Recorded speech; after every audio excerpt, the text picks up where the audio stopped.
1956లో మీరు ఆంధ్రప్రదేశ్ అది తెలంగాణకు వచ్చి ఉంటే, తెలంగాణలో ఉద్యోగం చేసి ఉంటే మీకు 68లో తప్ప మీకు ఆ అర్హత రాదు. అంటే 68లోనే మీరు ఉద్యోగాల్లోకి ఎంటర్ కావాల్సిన అవసరం ఉంది. దాని ఒకటే కాదు, ఎడ్యుకేషన్ ఇన్స్టిట్యూషన్స్లో గవర్నమెంట్లో ఎక్కడ కూడా నాన్ ముల్కీస్కి అడ్మిషన్స్ లేవు దాని ప్రకారం. కాబట్టి అంటే తెలంగాణ అనేది ఈ విషయానికి సంబంధించి సెపరేట్ స్టేట్ అంట.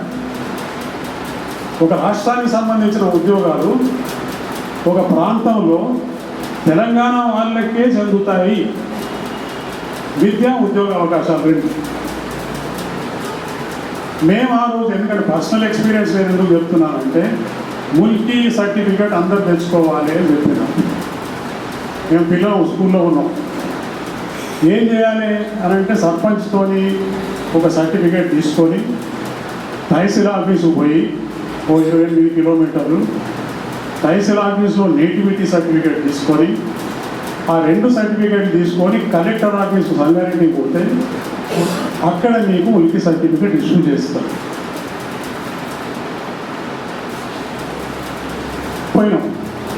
అది ఎందుకు ముల్కీ సర్టిఫికేట్ ఎందుకు కూడా మాకు అర్థం కాదు. కానీ మాత్రం కంపల్సరీ అని చెప్పేసారంటే పోయినాం. ఒక 10 మంది పోయాం. 10 మంది పోతే పొద్దున్న అప్లికేషన్ పెట్టుకుంటే సాయంత్రం కలెక్టర్ గారు లేరు, కలెక్టర్ సంతకం అవసరం లేదు కూడా లేదు.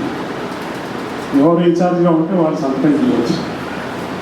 అక్కడ ఉన్నటువంటి ఆ సంబంధిత సూపరింటెండెంట్ ఏదైతే ఉన్నాడో ఆయన ఏం చేస్తాడంటే, మీ నేటివిటీ సర్టిఫికేట్ లాంగ్వేజ్ సరిగ్గా లేదు, ఇది తీసుకుపోయి మళ్ళీ తీసుకురండి, ఈ రకంగా ఉండాలని చెప్పేసి మామూలు ఆపుతాం. మేమంతా ఏం చేసినామనంటే, ఇది ఎట్లా ఇప్పుడు మళ్ళీ వాపసు పోతే ఏంటంటే మళ్ళీ ఎప్పుడు రావాలి ఏం సంగతి. మేము చిన్నపిల్లగా మాకు అసలు భయం అవుతుంది, లాస్ట్ బస్ ఎత్తిపోతే మేము పోయే పరిస్థితి లేదు. అప్పుడు కలెక్టర్ గారు వచ్చింది, కాదరని ఖానా కలెక్టర్ ఉండే అనుకుంటాం. వస్తే మేము ధైర్యం చేసినాం, పిల్లలమైన ధైర్యం చేసి సార్కి ఇట్లా ఉన్నది లేదంటే ఆయన పిలిచి చివాటి చేసి, అయ్యా ఏంటిది లాంగ్వేజ్లో తేడా ఉన్నంత మాత్రమే నేటివిటీ సర్టిఫికేట్ రాకపోతే కదా, మనం ఒక ఫార్మాట్ ఎవరు కూడా ఎవాల్వ్ చేయలేదు, వాళ్ళు నేటివిటీ అని చెప్పి ఇష్యూ చేసిండ్రు, ఇవ్వండి అని అంటే అప్పటికప్పుడు టైప్ చేసి తీసుకున్న తర్వాత మా వచ్చేవారు మా లాస్ట్ బస్ కూడా ఎక్కువ. ఆ ముల్కీ సర్టిఫికేట్ తీసుకొని మేము హైదరాబాద్కి వస్తే మా సహాధ్యాయులు కావచ్చు, మా సీనియర్స్ కావచ్చు, మాకంటే తర్వాత వచ్చిన వాళ్ళు కావచ్చు, వాళ్ళందరి దగ్గర ముల్కీ సర్టిఫికేట్ ఉన్నాయి. ఎవరు వాళ్ళు ఆంధ్ర నుంచి వచ్చి, అదేనా మీరు అంత 5 ఏళ్ళ కింద రాలేదనంటే మాకు ఎగ్జామ్షన్ ఇచ్చేసి 6 కలిపినారు, అదొక 7 కలిపినారు, మీరు ఎక్కడ కలుపుతారు? మీరు ఇక్కడ చదవలేదు, మీరు ఇక్కడ కాదు 12 ఏళ్ళు అంటే 68కి మాత్రమే మీరు 12 ఏళ్ళు నిలుతాయి. 1050లో వచ్చి ఉంటుంది. అయితే ఈ 30,000 ఉద్యోగాలు ఏదైతే చెప్పిందో ఆ రోజు అంటే రఫ్ ఫిగర్, ఆ రోజు కరెక్ట్గా ఫిగర్ తీసిందని కూడా నేను అనుకుంటాను. దాని మీద ఏంటంటే సేఫ్ గార్డ్స్ అమలు చేయాలి, ఈ ముల్కీ రూల్స్కి సంబంధించిన సేఫ్ గార్డ్స్ అమలు చేయాలి అని చెప్పేసి ఒక ఉద్యమం. లేదు సెపరేట్ స్టేట్ అయితేనే వస్తుందని చెప్పేసి ఇంకొక ఉద్యమం 2 వస్తే, తర్వాత ఈ సేఫ్ గార్డ్కి సంబంధించిన ఉద్యమం దిగిపోయింది, వెనక్కి వెళ్ళిపోయింది, సెపరేట్ స్టేట్ ఉద్యమం ముందు పడింది. అయితే నేను చెప్పదలుచుకున్నది ఏంటంటే, అది ముల్కీ రూల్స్కి సంబంధించి. మరి ముల్కీ రూల్స్ వ్యాలిడ్ అని చెప్పేసి 73లో వచ్చింది కదా, మధ్య 72లో వచ్చింది కదా. వస్తే ఏంటంటే ఒకే రాష్ట్రంలో మేము 2వ తరగతి పౌరులుగా ఉండదలుచుకోలేదు, కాబట్టి మాకు వేరే రాష్ట్రం ఇవ్వండి, ఏ షరతులు లేని ఆంధ్రప్రదేశ్ అయితే ఒప్పుకుంటాం, కానీ ఈ ముల్కీ ఉంటే మాత్రం మేము ఆంధ్రప్రదేశ్లో ఉన్నాం, కాబట్టి మాకు ఆంధ్ర స్టేట్ ఇవ్వండి, అంటే షరతులన్నీ తీసేయండి, లేకపోతే మాకు ఆంధ్ర రాష్ట్రం ఇవ్వండి. ఇది స్లోగన్. అక్కడ మీరు అది గమనించాలి, అది సెపరేట్ ఆంధ్ర ఉద్యమం కాదు. సరే తీసేసింది. రీజనల్ కమిటీ పోవాలని పెద్దగా డిమాండ్ లేదు. రీజనల్ కమిటీ కూడా ఎప్పుడు కాన్స్టిట్యూట్ అయిందనంటే 57 చివరి దశలో, అంటే నవంబర్ డిసెంబర్లో, అయ్యా రీజనల్ కమిటీ ఏర్పరచాలి కదా, మీరు ఒక్కొక్కటి ఇక్కడి నుంచి లెటర్ సెంటర్కి రాస్తే, కేంద్రానికి రాస్తే వాళ్ళు రీజనల్ కమిటీ ఏర్పాటు చేస్తారు, మీరు పట్టించుకుంటే ఎందుకు రాయలేదని అంటే ఇక రాస్తాం అని చెప్పేసి అప్పుడు ఏదో రోజు ప్రెషర్ పెడితే అప్పుడు రాసిన తర్వాత రీజనల్ కమిటీ కాన్స్టిట్యూట్ అయింది. ఆ రీజనల్ కమిటీ కాన్స్టిట్యూట్ అయిన తర్వాత అది ఎట్లా ఫంక్షన్ చేయాలా, అది ఏంటంటే it became a subordinate body to the assembly. Assembly secretary ఏదైతే ఉన్నదో దానికి కూడా సెక్రటరీగా ఉండేవారు. దానికి సబ్ కమిటీస్ ఉండేవి. ఒక స్పీకర్, ముఖ్యమంత్రి తప్ప మిగిలిన వాళ్ళందరూ కూడా దాంట్లో మెంబర్స్ ఉండేవారు. ఒకవేళ తెలంగాణ వాళ్ళైతే ఇంతమంది ఉండగా కూడా తెలంగాణకి ఇంప్లికేషన్ ఉన్నప్పుడు, అంటే తెలంగాణ సంబంధిత లెజిస్లేషన్ ఏది ఉన్నప్పటికీ కూడా అది రీజనల్ కమిటీ అప్రూవ్ చేసిన తర్వాతనే, రీజనల్ కమిటీ ఒప్పుకున్న తర్వాతనే, రీజనల్ కమిటీ రికమెండ్ చేసిన తర్వాతనే క్యాబినెట్ బిల్లు ప్రవేశపెట్టాలి. ఎనీ నెంబర్ ఆఫ్ టైమ్స్ అది వైలేట్ చేయబడింది. అది వైలేట్ చేస్తే ఒకసారి ఏమైందంటే విజయభాస్కర్ రెడ్డి గారు మంత్రిగా ఉన్నప్పుడు ఆయన కూడా తెలంగాణ ఇంప్లికేషన్ ఉన్న ఒక బిల్లు ప్రవేశపెడితే, లేదు మీరు మాకు రిఫర్ చేయకుండా ఇది పెట్టడానికి వీల్లేదు అని అంటే నేను ఆయన ignorant about it. This is the statement made on the floor of the assembly. అంటే ఒక కాన్స్టిట్యూషనల్గా ఏర్పడినటువంటి బాడీ దానికి రిఫర్ చేయాలనే విషయం ఒక మంత్రికి తెలియకపోతే మరి క్యాబినెట్లో అప్రూవ్ అవుతుంది కదా, నువ్వు ఏ బిల్లు ప్రవేశపెట్టినా కూడా. నాకు తెలియదు, ఆయన ఇగ్నోరెంట్ అబౌట్ ఇట్. అంటే అది మళ్ళీ తిరిగిపోయి మళ్ళీ దాన్ని back to be report to regional committee. కానీ రీజనల్ కమిటీ ఎఫెక్టివిటీ ఏదైతే ఉందో రాను తగ్గుతూ పోయింది.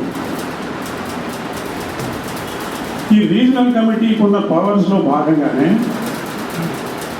చాలా రోజుల తర్వాత కూడా ఏంటంటే రీజనల్ కమిటీకి ముల్కీ రూల్స్కి సంబంధం లేదు.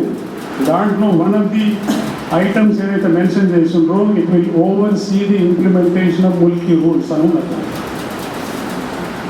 వాళ్ళు ఏమంటారంటే దీనికి సంబంధం లేదు, ముల్కీ రూల్స్ మీకు సంబంధం లేదు, లెజిస్లేషన్ వచ్చిన తర్వాత వాళ్ళు. ఇది సమస్య. తర్వాత ఇది ఒక పెద్ద ప్రాబ్లంగా ఉన్నది. రెండోది ఏంటంటే ల్యాండ్ సేల్స్కి సంబంధించి తెలంగాణ భూములు ఏవైతే ఉన్నాయో, తెలంగాణ భూములు నాన్ ముల్కీస్ అమ్మకూడదు, నాన్ ముల్కీస్ కొనకూడదు. అది చట్టం. అది ఏం చేయాలి అంటే ఫైనల్ అథారిటీ ఆ విషయం లోపల రీజనల్ కమిటీ. అగ్రికల్చరల్ ల్యాండ్స్ గురించే చెప్తున్నారు, వేరే ల్యాండ్స్ గురించి కాదు. వేరే ల్యాండ్స్ కూడా దానికి ఎందుకు వచ్చినట్టుగా ఆ రోజు భావించారు. ఆ కేసులు కూడా ఉన్నాయి.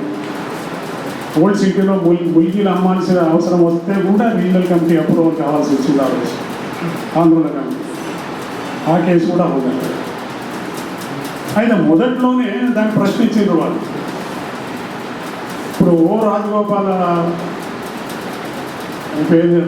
నాయుడు అనుకుంటా, మీకు గుర్తుండొచ్చు, నరసింహారెడ్డి. ఆయన ఇప్పుడు వెల్లారణ కుమారి గారి ఫాదర్. ఆయన ఏమన్నాడంటే, నేను ఫార్మేషన్ కంటే ముందే ఇక్కడ ల్యాండ్స్ కొన్నా, నేను అనుకున్నాను. అంటే that was refer to a legal authorities, legal council, attorney general ఎవరికి పంపితే వాళ్ళు ఏమన్నారనంటే, ఎవరు కొన్నారు, ఎవరు అన్నారు, ఎప్పుడు వచ్చిందనేది ముఖ్యం కాదు, ఆ ముల్కీ క్యారెక్టర్ ఏదైతే ఉందో ల్యాండ్కి, అది ల్యాండ్కి వస్తుంది కానీ మనుషులకు కాదు. వాడు ఎవరు కొన్నదని ఇంపార్టెంట్ కాదు. అయితే అయినా కూడా ఏంటంటే వైలేషన్ జరుగుతూనే ఉంది. ఒక క్లాసిక్ కేసు, ఎందుకంటే కొంచెం ఇంట్రెస్టింగ్గా ఉంటుంది. సినిమా యాక్ట్రెస్ మధుబాల అని ఉండేది ఆ రోజుల్లో, హిందీలో ఫేమస్ యాక్ట్రెస్. ఇప్పుడు జనరేషన్కి తెలియకపోవచ్చు కానీ వాళ్ళ సంబంధించిన వాళ్ళు ఇక్కడ ఫిల్మ్ షూటింగ్కి వచ్చినప్పుడు ఆమెకు అమ్మ మీకు ఇక్కడ బొలారం దగ్గర మంచి ల్యాండ్స్ ఉన్నాయి కొనుక్కోండి అని చెప్పేసి ఆఫర్ చేస్తే అడ్వాన్స్ ఇచ్చి సరే ఇది రిజిస్టర్ చేయండి అని చెప్పేసి ఆమె అంకుల్స్ ఎవరో మొత్తాన్ని తీసుకొని వెళ్ళిపోతే అది రిజిస్టర్ కాలేదు.